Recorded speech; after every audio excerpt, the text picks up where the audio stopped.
આંબામાં આવતી મધ્યો જીવાત કેવી રીતે નુકસાન પહોંચાડે છે તેમજ તેનું નિયંત્રણ કેવી રીતે મેળવી શકાય તે અંગે મદદનીશ સંશોધન વૈજ્ઞાનિકે માહિતી આપી। હાલના સમયમાં ખેડૂતો બાગાયતી પાકોનું વાવેતર કરી તેમાંથી સારી એવી આવક મેળવી રહ્યા છે। ભાવનગર સહિત સમગ્ર સૌરાષ્ટ્ર તેમજ ગુજરાત રાજ્યમાં મોટાભાગના ખેડૂતો પોતાની પરંપરાગત ખેતી છોડી બાગાયતી પાકોનું વાવેતર કરી તેમાંથી સારી એવી આવક મેળવી રહ્યા છે। ભાવનગર જિલ્લામાં ખાસ કરીને જેસર, પાલીતાણા, સોસિયા પંથકમાં આંબાનું વાવેતર અન્ય વિસ્તારોની સરખામણીએ વધુ જોવા મળે છે।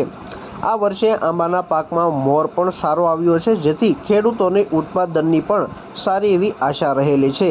પરંતુ આંબાના પાકમાં અવનવા રોગો તેમજ જીવાતો આવતા હોય છે, તેના પર નિયંત્રણ મેળવવું ખૂબ જ જરૂરી છે। આવતા રોગ તેમજ જીવાત પર જો સમયસર નિયંત્રણના પગલાં લેવામાં ન આવે તો પરિણામે ઉત્પાદનમાં ખૂબ જ ઘટાડો થતો હોય છે અને ખેડૂતોને તેનો નુકસાન ભોગવવાનો વારો આવતો હોય છે। મારો પરિચય આપું તો મારું નામ છે વિનુભાઈ આહિર, મદદનીશ સંશોધન વૈજ્ઞાનિક વર્ગ 2 અધિકારી તરીકે જૂનાગઢ કૃષિ યુનિવર્સિટીના કૃષિ સંશોધન કેન્દ્ર મહુવા ખાતે ફરજ બજાવું છું। અત્યારે આંબામાં સૌથી વધારે જો કોઈ અસર કરતું હોય તો જીવાતમાં છે મધ્યો। અત્યારે નવું ફ્લાવરિંગ આપણે બધે આવી ગયું છે અને કેરી બંધાવવાનું ચાલુ થઈ ગયું છે, ત્યારે મધ્યો છે એ પુષ્કળ પ્રમાણમાં અત્યારે જોવા મળે છે। આ મધ્યો છે એ શું કામ કરે છે તો કે જે નવા ફૂલ જે નીકળે છે એમાંથી રસ ચૂસવાનું કામ કરે છે।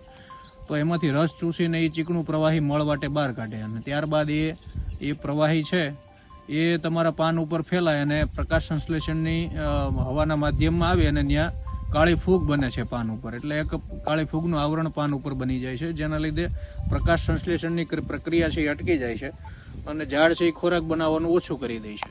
તો એના માટે પણ આપણે ખૂબ સારું નિયંત્રણ કરવું પડે। એના માટે ફ્લુકોનામીડ જે આવે છે 50% WG, એનો આપણે 4 ગ્રામ પ્રતિ 10 લીટર લઈને છંટકાવ કરવો જોઈએ। ઇમિડાક્લોપ્રિડ આવે છે 17.8 SLમાં જે આવે છે, એનું પણ આપણે 4 ml પ્રતિ 10 લીટરનો છંટકાવ કરી અને મધ્યાના રોગનું પણ ખૂબ સારું એવું આપણે નિયંત્રણ મેળવી શકીએ છીએ। તો સૌ ખેડૂત મિત્રોને રોગને જીવાત અંગે અત્યારની તાજેતરના પ્રશ્નોની માહિતી આપી છે। આપ સૌ આનો અમલ કરજો અને ખૂબ સારું એવું આંબામાં ઉત્પાદન મેળવજો। આજે તમે જોઈ શકો છો મધ્યાના લીધે જે ચીકણું પ્રવાહી તમે પાન ઉપર ચમકવાળું જે જોઈ શકો છો, એકદમ આપણે કોઈએ ઉપર પાણી છાંટ્યું હોય એ રીતનું છે। હવે આની ઉપર શું થશે કે ધીમે ધીમે કાળી ફૂગ આમાં બનશે અને એના લીધે પ્રકાશ સંશ્લેષણની ક્રિયા છે એ અટકી જશે અને ઝાડ છે ખોરાક બનાવવાનું ઓછું કરે એટલે પોષણ મળતું પણ ઓછું થાય, જેના લીધે આપણને પાકમાં લોસ જાય છે।